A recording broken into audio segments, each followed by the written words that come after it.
Gaza में 48 घंटों के भीतर 14,000 से ज्यादा बच्चे मर सकते हैं। यूनाइटेड नेशन ने दी चेतावनी।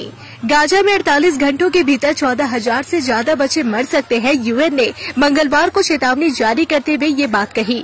यूएन के मुताबिक अगर गाजा में और मदद नहीं पहुंची तो यहाँ के हालात भयावह हो सकते हैं।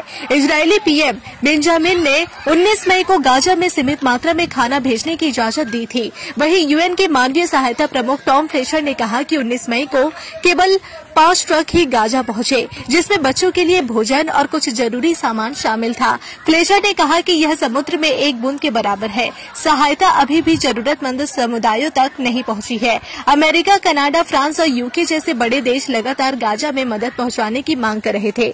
दरअसल गाजा इजरायल के बीच बीते 19 महीनों से जंग जारी है, जिसके कारण इजरायल ने 2 मार्च को गाजा के अंदर फूड और फ्यूल सप्लाई पर रोक लगा दी थी। इससे 5 लाख से ज्यादा लोगों पर भूखमरी का संकट पैदा हो गया है। टॉम फ्लेचर ने बताया कि अगर हम उन बच्चों तक नहीं पहुंच पाए तो अगले 48 घंटों में 14,000 बच्चे मर जाएंगे। गाजा में बड़ी संख्या में बच्चे कुपोषण का शिकार है। उन्होंने कहा, गाजा में फूड सप्लाई पर रोक से पहले हर रोज लगभग 600 सहायता ट्रक आते थे, जिसके मुकाबले अभी दी जा रही मदद काफी कम है। फ्लेचर ने आज गाजा में शिशु आहार और खाने से भरे 100 ट्रक और पहुंचने की उम्मीद जताई है। यूएन ने इजरायल के कदम की सराहना की, लेकिन और अधिक सहायता की जरूरत की बात कही। यूएन के खाद्य सुरक्षा विशेषज्ञों ने पिछले हफ्ते गाजा में अकाल की चेतावनी दी थी।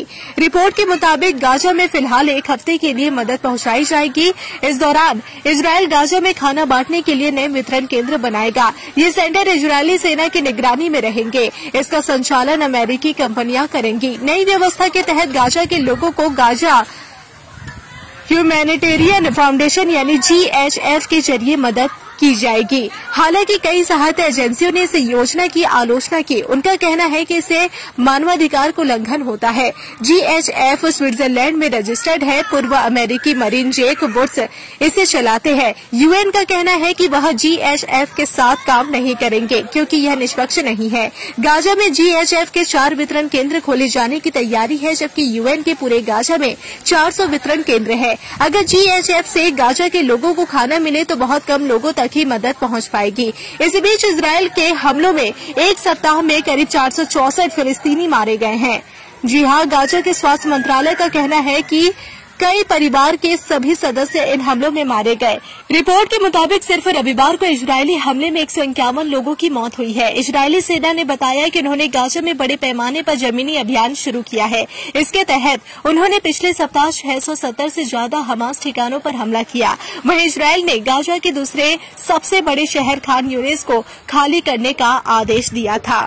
आपके होंगे हर सपने साकार, चालू करो अपने कपड़ों का व्यापार। मैन्युफैक्चर प्राइस में माल देंगे भैया।